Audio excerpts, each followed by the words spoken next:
Chers amis, bienvenue donc à cette petite étude Ramchal 2. Sous ce signe cryptique se trouve Ramchal, c'est l'acronyme du sage qu'on va étudier ce matin. C'est le Rabbi Chaim Moshe, Rabbi Moshe plutôt Chaim Luzzatto, donc un kabbaliste qui a vécu au XVIIIe siècle, de 1707 à 1746. Il est mort très jeune, à 39 ans, après une vie extraordinairement remplie. Il était né à Padoue, donc il a étudié à Padoue, et puis il s'est déplacé après à Francfort. Il a fini sa vie à Amsterdam.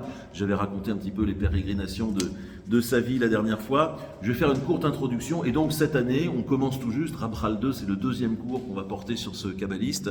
On étudie un de ses livres qui s'appelle Derer Hashem, la voix de Dieu, la voix divine. Juste une petite introduction à nouveau avant de voir le texte, les passages que je vous ai sélectionnés pour aujourd'hui. On est au tout début du livre, bien évidemment. La dernière fois, on avait fait une introduction générale sur la Kabbale. Je vous invite à vous y reporter pour voilà, avoir cette notion que la Kabbale, en fait, il n'y a pas une Kabbale. À chaque époque, il y a eu des Kabbales. La Kabbale est un mouvement qui a couru en parallèle de tout le judaïsme. Donc, il y a une Kabbale rabbinique, assez peu connue, mais il y avait des rabbins du Talmud qui avaient aussi une œuvre mystique. Et puis, une Kabbale, bien sûr, médiévale, très florissante, en Espagne notamment.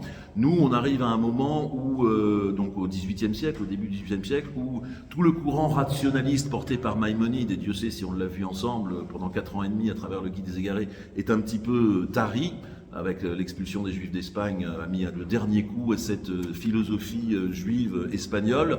Et puis la Kabbale aussi, et puis elle s'est transportée. Et après la mort de Yitzhak Luria, qui était l'un des grands sages qui était monté en Israël au début du XVIe siècle, qui avait complètement renouvelé les contenus de la Kabbale, cette histoire de Tzimtzum, c'est lui qui a inventé cette théorie du Tzimtzum, de la contraction de Dieu, du fait que la lumière divine a explosé dans le monde, et que malheureusement les vases destinés à l'accueillir n'étaient pas assez puissants, et donc que les vases ont éclaté, et que quelque part le monde aujourd'hui serait un mélange indistinct à la fois d'étincelles divines et à la fois des bris de ces vases d'obscurité, et que la grande mission, on va dire, spirituelle de l'homme dans ce monde serait d'arriver à trier les étincelles de sainteté du reste, voilà, de ces bris des vases, de ces clipotes, de ces écorces, comme on les appelle dans la Kabbale. Voilà, ça a été inventé par Yitzhak Luria. Et puis après de la mort de Yitzhak Luria, en 1672, donc à la fin du XVIIe siècle, la Kabbale suit divers chemins. Alors en Israël, elle se prolonge de manière plutôt pratique. Les sages à Jérusalem essayent plutôt dans les prières, en tout cas, voilà, d'atteindre ce qu'on appelle les kavanot, les intentions de prière pour se connecter à Dieu. Et puis en Italie, où naît notre kabbaliste Luzzatto, c'est plutôt une œuvre assez philosophique, enfin qui est aussi entre la Kabbale et la philosophie pure, qui essaye de synthétiser la Kabbale et de donner un enseignement systématique à la Kabbale. Et Luzzatto s'inscrit tout à fait dans cette ligne-là.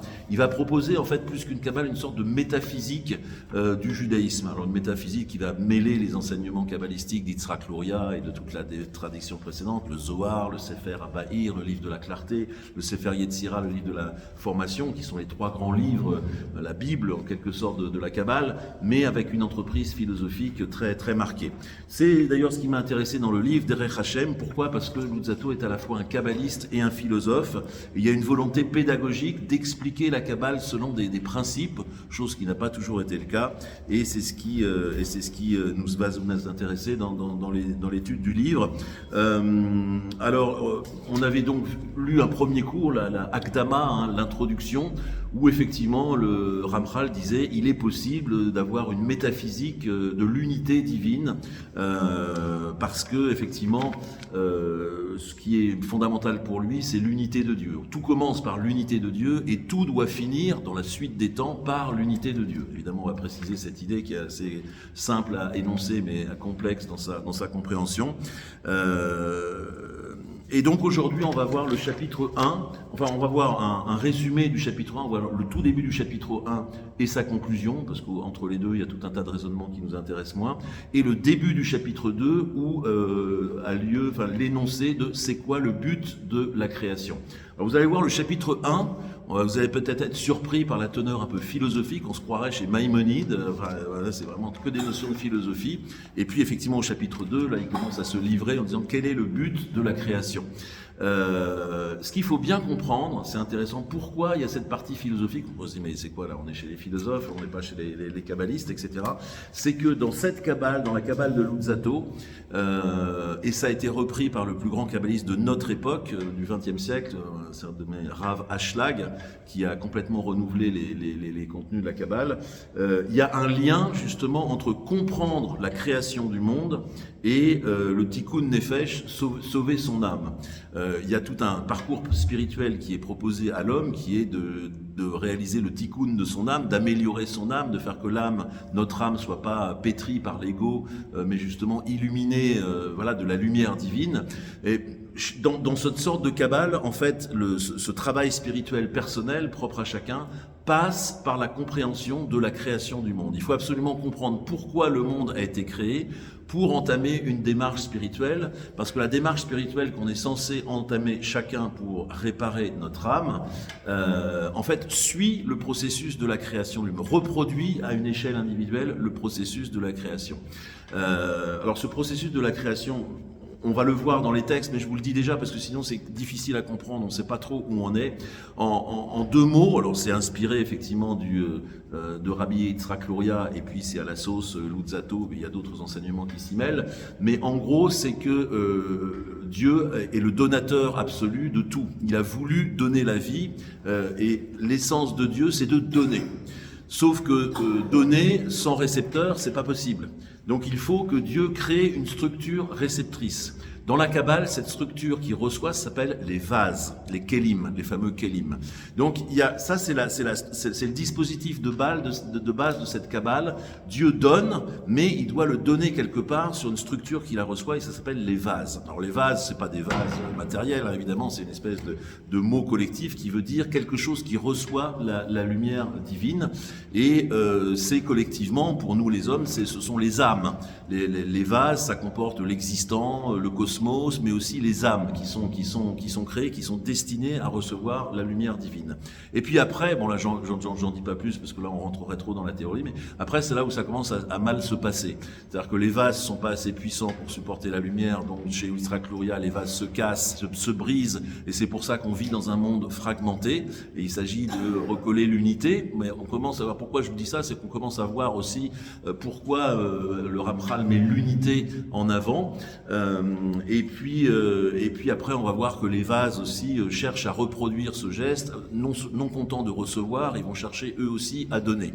Bon, j'en dis pas plus, mais ce que je veux dire, ce qu'il est important de comprendre à ce stade, c'est simplement que le grand dispositif de base, pour comprendre un peu tout ce qu'il raconte et pourquoi il s'étend sur la création et sur ses aspects philosophiques, c'est que Dieu donne, et que pour donner, pour que le don soit efficace, pour que le don existe, il faut quelqu'un pour recevoir ou quelque chose pour recevoir. Et donc il y a une structure réceptrice qui s'appelle les vases. J'en dis pas plus, chers amis, on va se précipiter sur le premier chapitre. Alors le premier chapitre, encore une fois, il est très philosophique, mais justement, je vais l'abréger, on va pas lire tout, et on va essayer d'aller assez rapidement sur le but de la création. Alors, le texte donc est le suivant.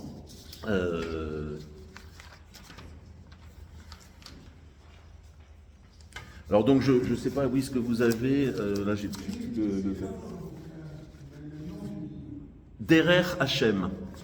Ça c'est le livre qu'on étudie, c'est le Derer Hashem, la voix de Dieu, la voix divine. Et on avait vu la Hakdama à l'introduction la dernière fois, et là on voit un chapitre qui s'appelle Baboré Yitbarach Shemo, à propos du Créateur, béni soit son nom. C'est ça le titre, Perek Rishon, le premier chapitre. Et tout ça fait partie d'une première, parce que le Derech Hashem est composé de 4 grandes parties. Et d'ailleurs je vous ai collé sur la lettre, sur votre feuille, le nom de la première partie, qui est, j'arrive plus à trouver ça. Oui, c'est ça. Chelek Rishon, la première partie, Al-Klal Yesodé Ametziut Ufratotav, les fondements de l'existence et de ses détails. Ça, c'est le nom de la première partie, et le Derech Hashem en comporte 4. Et dans cette première partie, là, on étudie le premier chapitre, Baboré Yitbarach Shemo, du Créateur, béni soit son nom. Et le texte commence, Kol Ish Misraël, tout juif, toute personne du peuple d'Israël, Tsarir Sheyamin Veyeda, doit absolument croire et savoir, Sheyesh Shem Matsui, qu'il y a un existant, quelqu'un, une entité existante, Rishon, première, Kadmon, antérieur à tout, Venitzri, éternel, Ve'u Sheimtsi ou Mamtsi, et c'est elle qui a créé, on va dire, et crée au présent, Kol Mashenimtsa, tout ce qui se trouve exister, Bamtsiut, dans l'existence, Ve'u Eloa Baruchu, et cette entité première, c'est Dieu. Bon, alors ça paraît très définitoire comme première phrase. Ça l'est. Ce qui est intéressant, c'est que on voit déjà le double but de Derech Hashem. Kol Ishim Israël, tout juif doit Sheya Amin Veyeda. Les Amin, c'est croire. Et chez Yeda, la Da'at, c'est savoir. Et donc on voit que le Ramchal se positionne sur deux niveaux. La croyance, il faut croire en des choses, c'est le texte révélé, et aussi la connaissance rationnelle. C'était déjà un petit peu le problème de Maïmonide, entre ce qu'on croit quand on lit de manière sincère les textes et ce qu'on arrive à penser. Il y a une petite discrepancy, une dissonance cognitive, et tout le livre de l'Idée Guédaré était consacré à résoudre les doutes, les abîmes qui peuvent naître de cette différence. Donc on voit que quelque part Luzzatto est aussi un philosophe. Alors il va préciser un peu plus tard que dans ce livre, il va s'occuper que de la croyance et pas de la démonstration logique. Mais en tout cas, dès le début, il dit cette histoire de ce qu'il faut savoir ou ce qu'il faut croire, ça va se récupérer aussi bien par la tradition, par une tradition transmise, que par des raisonnements logiques.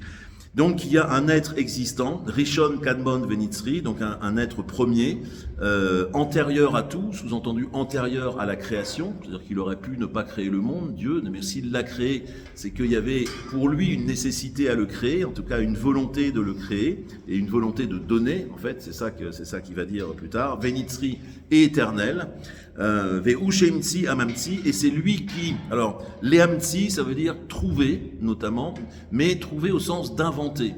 D'ailleurs, il y a ce sens en vieux français, là, trouver, inventer, ce sont des mots, enfin, dans le vieux français, il y avait ce double sens. Et alors là, c'est intéressant aussi, parce que il a créé le monde. Ça aussi, c'est les deux aspects de la Kabbale chez le Ramchal, mais chez d'autres kabbalistes aussi. Il y a ce qu'on appelle, dans la tradition kabbaliste, et ça dès la Bible et dès les rabbins, il y a ce qu'on appelle le Maaseh Bereshit, l'œuvre de la création, et le Maaseh Merkaba, l'œuvre du char. Donc, Maaseh Bereshit, c'est la compréhension de la raison pour laquelle Dieu a créé le monde. C'est toute une voie d'investigation. Voilà, pourquoi et comment Dieu a créé le monde. Et Maaseh Merkaba, qui est basé sur la vision d'Ézéchiel, où on décrit le char divin, vous savez, avec ces 4 bêtes qui tirent dans tous les sens, etc. Une vision très étonnante, très graphique en tout cas. Ici, c'est un autre aspect de la Kabbale, c'est la Hanaga, c'est la manière dont Dieu mène le monde. Donc, Uimtsi, il l'a créé, ça c'était plutôt dans le passé, mais Umamtsi, Bechol Yom Umchadesh Maaseh Bereshit, chaque jour il renouvelle le monde de la création, comme on le dit dans la prière. Dieu instille constamment sa volonté dans le monde pour le maintenir, c'est-à-dire que le monde ne pourrait pas se maintenir si Dieu n'était pas constamment présent. Et donc ça, c'est la direction divine, c'est la manière dont Dieu crée le monde. Et dans la Kabbale de Ramchal, mais chez beaucoup de kabbalistes, il y a cette distinction en disant, voilà, ce qu'est Dieu, l'essence de Dieu, ça, personne ne peut y avoir accès, on ne sait pas qui il est, on sait qu'il est un être à part, qu'il n'existe pas de la manière dont les objets existent factuellement, mais de son essence, on ne peut rien dire. C'est ce que les kabbalistes ont nommé sous le terme de Ensof, infini. Et on peut pas en dire grand-chose. Par contre, sa volonté, la manière justement dont il se manifeste vers le monde pour le mener, ça, on peut-être récupérer des choses là-dessus. Là, ce qu'on appelle la hanaga, la manière, les hanig, ça veut dire conduire, un manig, c'est un dirigeant, la manière dont il conduit le monde, ça, on peut le récupérer, alors à travers le système des sphirotes, etc., ça dépend des kabbalistes, mais donc, Umamtsi, il l'a créé, Maaseh Bereshit, ou Mamtsi, il continue de le soutenir par sa volonté, et ça c'est ce que le Ramchal se fait fort de décrire dans ce monde. Kol ma shenimtsa, dans ce livre, Kol ma shenimtsa bamtsiut, donc il a créé et continue de créer tout ce qui se trouve existant dans le monde, Ve'u Eloa Baruchu, et il s'agit de Dieu. Alors on va avancer un petit peu. Ot sharir sheyeda, il faut que tu saches encore, deuxième enseignement, chez Amatsu Yazé, que cette entité, Yidbarach Shemo, béni soit son nom, Enamitat Metsiyuto, sa vérité d'existence, Museget Ezulatoklal, ne peut pas être saisie en dehors de lui-même, Verak Zenodabo, et on ne sait que cette chose de lui, Sheumatsu Shalem, qu'il est un être complet, Bechol Mineshlemut, de toutes les perfections possiblement imaginables, Velonim Sabo Chesaron Klal, et il ne se trouve en lui aucun défaut. Là, on est plutôt dans la philosophie classique. Déjà, dans le Guide des Égarés, il y avait beaucoup de choses là-dessus, en disant que c'est un être parfait, enfin, c'est un être authentique, amiti, ça sera vraiment l'être complet, vraiment la vérité totale, et qu'on ne peut pas comprendre en dehors de lui. Ça, c'est intéressant. C'est-à-dire qu'il n'y a pas d'autre enseignement sur Dieu que de se situer dans la tradition qui parle de Dieu. C'est-à-dire, il n'y a pas de point de vue extérieur à la religion qui dirait, ah bah oui, tiens, on va en parler de Dieu de l'extérieur, il est comme ceci. On se situe dedans ou on se situe pas dedans. Enfin, c'est un présupposé de l'étude, enfin, de la Kabbale, de la Torah en général. Des Rak Zenodabo, il n'y a qu'une chose qu'on peut savoir de lui, parce qu'on ne peut pas encore connaître son essence, mais sa volonté, ça, on peut peut-être y avoir accès, que c'est un être complet de toutes les complétudes possibles, de toutes les perfections possibles. Alors ça, c'est important dans la suite du raisonnement, le fait qu'il soit parfait. Ve ulam dvarim ele, alors là, il change un peu de sujet, il dit, mais et comment ces choses nous sont connues? Là, je vous produis deux affirmations, qu'il y a un être premier, éternel, etc., et qu'il est absolument parfait. D'où le sait-on? Ve ulam dvarim ele yadaum bakabala mina avot ou minanvid. Eh ben, on le sait de nos avot, de nos pères et de nos prophètes. Ve'isigum à l'Israël, qui les ont transmis à Israël, au peuple d'Israël, Bemahamad ar Sinaï, au mont Sinaï, Ve'amdu kolamitat baberu, et toutes les choses ont été perçues avec clarté, Velimdum livnehem, et ils les ont enseignées à leurs fils, d'or achar d'or, génération après génération, kayomazé, jusqu'à nos jours, chez Ken Siva Moshe Rabbeinu, Allah Vachalom, comme l'a enseigné Moshe, la paix soit sur lui, Mipi Agvura, de la part de la Gvura, c'est un surnom de Dieu. Alors bon, là il y a une citation d'un verset du Deutéronome, Pentishkar, de peur que tu oublies et advarim asher raou enecha, que tes choses ont vu, Veodatem livenecha, et tu les enseigneras à tes fils, ou livne vnacha, et aux fils de tes fils. Donc voilà, ces choses-là nous sont connues par prophétie, par le phénomène de la prophétie, et c'est quelque chose d'authentique. Omnam gam mitzad achakira, et là c'est intéressant, j'ai gardé la lecture de ce passage pour bien montrer que Luzzatto, dans son œuvre, dans sa vie en général, a été sur les deux niveaux, mais par contre le Derech Hashem va s'intéresser à un seul niveau. De gam mitzad achakira, du point de vue de la recherche rationnelle, bamoftim alimudim, par des syllogismes qui s'apprennent, donc par l'étude de la logique, on pourrait aussi connaître ça. Yamtu kolainyanim, et toutes ces choses trouvent leur vérité. Alors, on reçoit des enseignements traditionnels, et ils sont authentiques parce qu'ils nous sont transmis par des personnes authentiques, les prophètes, mais en fait, on pourrait aussi les démontrer d'un point de vue logique. Veyuchach eyotken, et il est nécessaire qu'il en soit ainsi, mikoach animtsaot, du simple fait de l'existence des choses, ou masigehem asher anachnu roim be'enenu, du fait de pouvoir les observer, alpi chochmat ateva, selon les sciences naturelles, à Andasa, la géométrie, à Truna, l'astronomie, Ushar, à Chachamot, et les autres sciences, sous-entendu ce qu'on appelle les sciences extérieures, Chachamot, Chitzoniot, c'est-à-dire les sciences extérieures à la Torah. Donc tout ça, en fait, il y a un double canal de révélation chez Dieu, la prophétie transmise par des prophètes authentiques, mais tout ça pourrait aussi bien se démontrer. Là, on voit que Luzzatto s'inscrit un petit peu aussi dans la filiation maïmonidienne, ou mehem Tillakarna Agdamot Amitiot, et de ces observations des sciences naturelles, on pourrait en tirer des bases, des principes tout à fait authentiques. Asher Yuvaled Mehem Berur Aïnyanim, qui éclaircirait les choses, Amitiot Aele, etc. Ve Omnam, mais ceci dit, pourtant, l'onare Khatabazé, c'est pas de cela que je vais traiter maintenant. Et la Natsia Agdamot le Amitam, mais je vais simplement présenter les bases authentiques, Unsader Advarim al-Buriam, et je les exposerai clairement, Kfi Amasoret Shebeadenu, selon la tradition qui est entre nos mains, une expression consacrée, Ve Amfursam Bechol Umatenu, et qui sont diffusés dans notre peuple. Donc voilà, il y a un double canal de révélation, la prophétie en général, et qui a été transmise de génération en génération, Alors, il y a une remarque d'ailleurs du Malbim qui est très intéressante. Le Malbim, c'est un rabbin ashkénaze du 19e siècle, si mes souvenirs sont bons, qui dit voilà, le fait d'avoir vécu le mont Sinaï, c'est la prophétie. Là, la prophétie, c'est pas une parole précise qui parlerait de la vérité. Le fait d'être là et de le vivre, c'est la vérité. C'est une expérience, la prophétie. C'est pas un enseignement seulement rationnel, extérieur à la chose. Il n'y a pas des choses qui se passent, qu'on vit, et puis après quelqu'un qui vient vous expliquer de l'extérieur, bah oui, enfin c'est ça que vous avez vécu, et puis on peut. C'est le fait, l'expérience est le tout de la prophétie. C'est assez intéressant comme notion. En tout cas, Luzzatto dit qu'il y a ce double canal de révélation, la prophétie vécue, et ça, c'est les générations qui ont vécu cette révélation nous l'ont transmise, et c'est un canal tout à fait authentique. Ceci dit, on pourrait aussi le démontrer, et ceci dit, c'est pas de ça qu'on va s'occuper dans le livre. Lui va présenter les choses comme le fait la tradition. En fait, pas tout à fait, il va faire œuvre théorique aussi, mais voilà un petit peu, je vous ai reproduit ce passage pour vous dire que, effectivement, le problème de la création dans la Kabbale, et dans la Kabbale version Luzzatto, est importante parce que le travail personnel que l'on doit faire pour faire le tikkun de son âme, la réparation de son âme, est basé sur la reproduction personnelle d'une compréhension de la manière dont Dieu a créé le monde et surtout une compréhension de pourquoi Dieu a créé le monde. Donc le problème de la création est central dans la Kabbale et dans une Kabbale moderne très diffusée, celle du Rav Ashlag, pour qui justement les processus de tikkun, de réparation de notre âme et la reproduction personnelle d'un processus qui a eu lieu, enfin qui est le processus même de la création.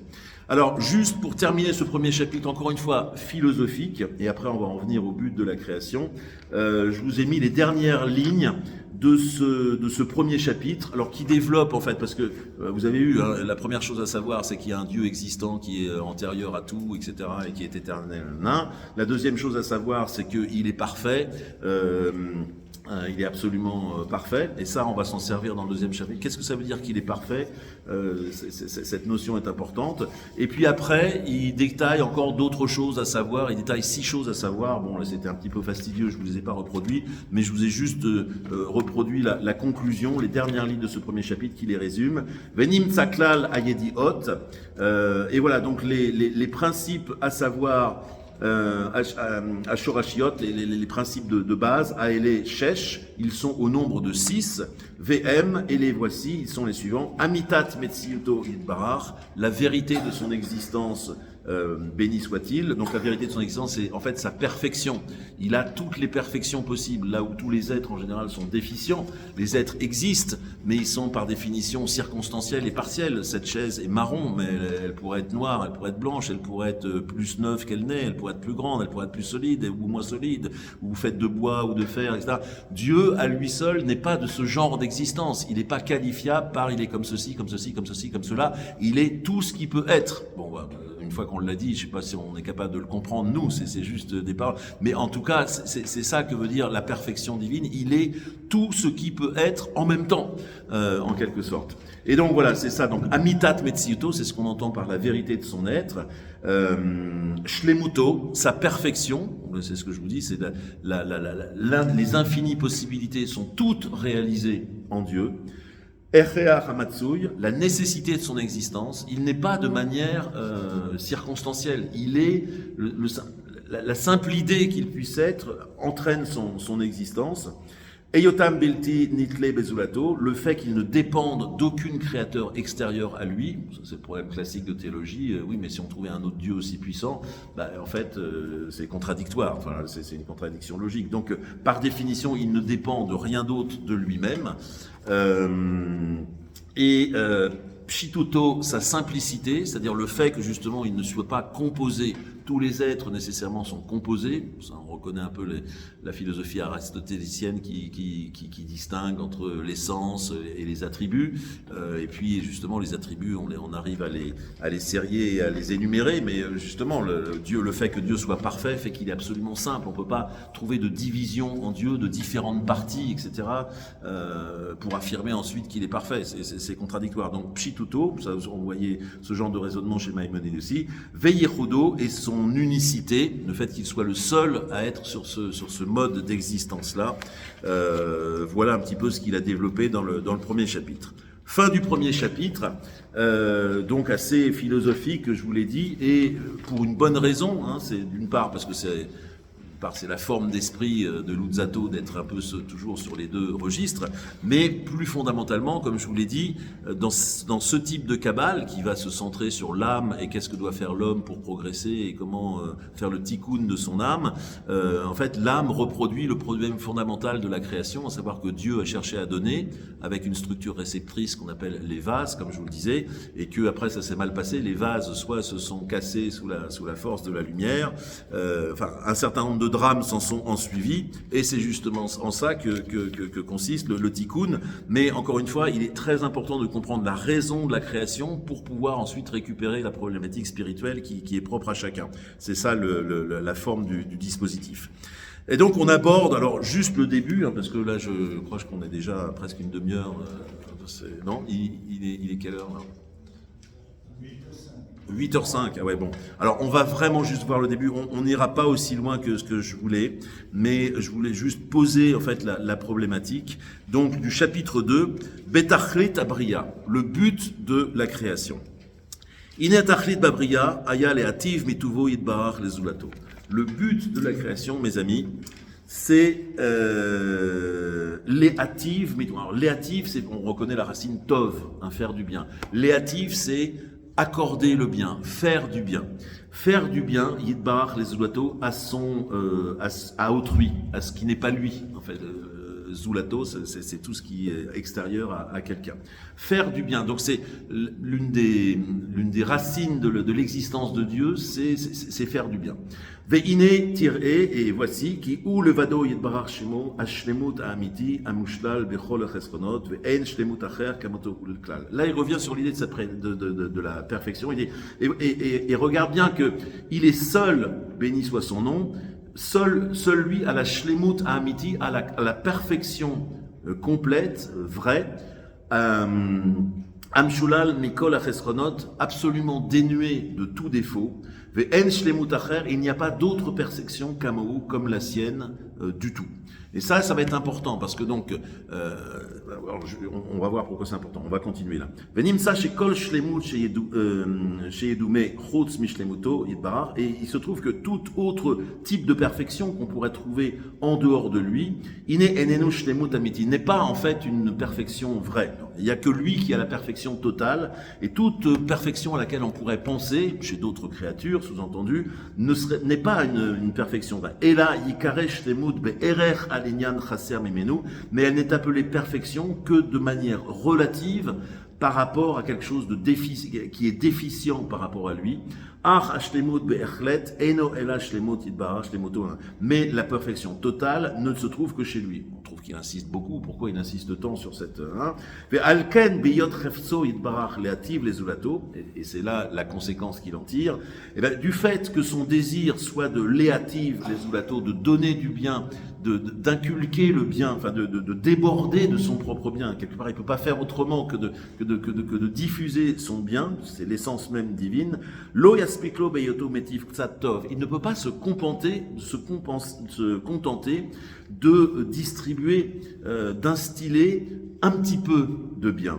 Et là, beyoto metiv tachlit atov, mais du fait que sa perfection est totale, il ne peut que diffuser le bien maximal, tachlit atov, le but suprême du bien, enfin, le plus que le bien puisse faire chez Efchar, les Berouam, chez Ekablou, autant que possible aux créatures qui le reçoivent. Et là, on commence à récupérer ce que je vous disais dans l'introduction.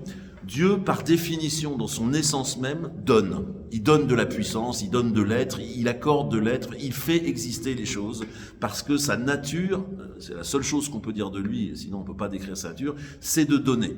Et étant parfait, il ne peut pas faire autrement que de donner complètement. C'est pas que Jean il choisirait en disant je vais donner un petit peu ci, là. Donc l'expression même de son être, c'est de donner complètement. Et donc à des créatures qui le reçoivent. Et là, on a le dispositif que je vous disais. Le problème du don, c'est que le don n'existe que s'il y a une structure pour le recevoir. Et c'est ce que la Kabbale appelle les vases, les kélim. Donc le don de Dieu est reçu par les kélim. Et les kélim, c'est un mot, encore une fois, il ne faut pas imaginer quelque chose de matériel, des vases comme des fleurs, mais une structure qui comporte l'existant. Toutes les choses existantes font partie de ces kélim. Les âmes, nos âmes font partie de ces kélim. Et le fait qu'on ait aujourd'hui des âmes distinctes, c'est parce que justement le kélim, les kélim ont été brisés par excès de flux divin, etc. Bon, ça, on verra ça plus tard. Mais en tout cas, on voit que le premier dispositif, c'est que Dieu cherche à donner, enfin Dieu par définition donne, et il donne au maximum de son être, parce qu'il ne peut pas faire autrement, c'est du fait de sa perfection. Uyato levado yitbarach hatov ha'amiti. Alors il s'appelle, c'est ce qu'on vient de voir, Atzmo, Sheobo Idbar, Mitzad Atzmo, Sheoto Vashalem, Amiti. Ve'ine Mitzad Acher, mais si Atov Sheze Ifshar, Sheim Matse Elabo. Ah oui, alors il dit que les créatures, alors attends, j'ai dû sauter une phrase là. Et la Bioto Metif, Tachlit Atov, non. Ou Veyoto ou Levado Idbar Atov Amiti, et du fait que lui seul est le bien total, Lo istapek refzo atov ela biyoto merane lezulato batov ou voilà. Il ne peut pas s'empêcher de faire autrement que de donner ce bien à des créatures qui le reçoivent. Donc fondamentalement, le but pourquoi il y a des créatures finalement? Parce qu'il aurait pu créer un monde sans créatures, en tout cas sans hommes. Bah, justement pour pouvoir être le dispositif récepteur du fait que lui donne, qui ne peut pas s'empêcher de déborder en quelque sorte. Sheobo idbar mitzad asmo, shewatov hashalem ha'amiti. Voilà, donc, et il donne le bien maximum. Veine mitzad acher, mais si on réfléchissait en dehors d'un autre point de vue, atov azeh ifshar she'im matse elabo, on ne peut pas trouver un bien équivalent en dehors de lui. Alken gazra chokhmato shemetziut atava ha'amitit azot, iye bema she'inatek makom leberuim she'idvatku bo idbarar. Et donc, du fait qu'il n'y a pas d'autre dispositif possible que celui-là, il s'ensuit que il a créé chez les créatures la capacité de recevoir ce don. Ça, c'est fondamental. Pour la Kabbale, l'homme est naturellement porté à recevoir la lumière de Dieu. Si on prend les premières phrases qu'on a dit, Tsarir Yamin chez Yeda, il est important de croire et de connaître.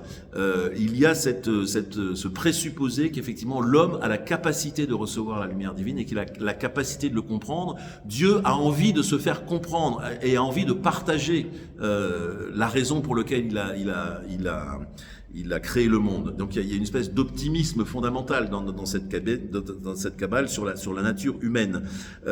Et donc, il a créé non seulement des créatures pour recevoir ce don, mais en plus, il a créé un espace de compréhension dans les créatures pour qu'ils puissent consciemment recevoir ce don. Ça va être le deuxième aspect très important, mais on le verra pour la prochaine fois. Beoto ashio sheefshar lahem sheidapku, dans la mesure où chacun peut le recevoir. Parce qu'après, il y a des capacités évidemment différentes à recevoir. Entre le prophète qui a la capacité maximale et quelqu'un qui ne s'y intéresse pas, c'est sûr que la réception ne sera pas la même, mais en tout cas, la structure réceptrice existe chez les êtres humains. Ve'az nimtza shema shemitzad atzmat mi efshar sheitboam b'meshlemut b'shemo yitbarach ine mitzad idbat kutbo yagia lahem beoto ashio sheefshar latam. Alors là, je vais un petit peu vite. Il dit, et voilà, c'est ça le miracle, c'est que là où l'homme de lui-même serait incapable d'aboutir à une compréhension de la perfection divine qui est totale, du fait même que lui ait créé une structure réceptrice, les hommes, les êtres humains peuvent avoir accès à cette perfection, alors que leur nature ne leur permet pas de l'avoir. Les hommes ont accès à cette perfection dans la mesure où, chez Yidab Kubo, dans la mesure où ils adhèrent à lui. Le dibouk, vous savez, le dibouk, c'est le fait de coller, d'adhérer à quelque chose. Le Yiddabek, c'est se relier à quelque chose, s'assimiler à quelque chose. Par ce phénomène de l'assimilation, par le fait que l'homme a été créé avec la volonté de se rattacher à son Créateur, alors il peut bénéficier d'une perfection qui autrement lui serait complètement inconnue et complètement impossible étant donné sa déficience. C'est ça donc là on voit l'image, le puzzle qui se complète. Dieu par définition est donateur, mais il n'y a pas de don sans réception et sans récepteur. Donc il crée des récepteurs, il crée des vases, il crée des existants et il crée en particulier des âmes des hommes.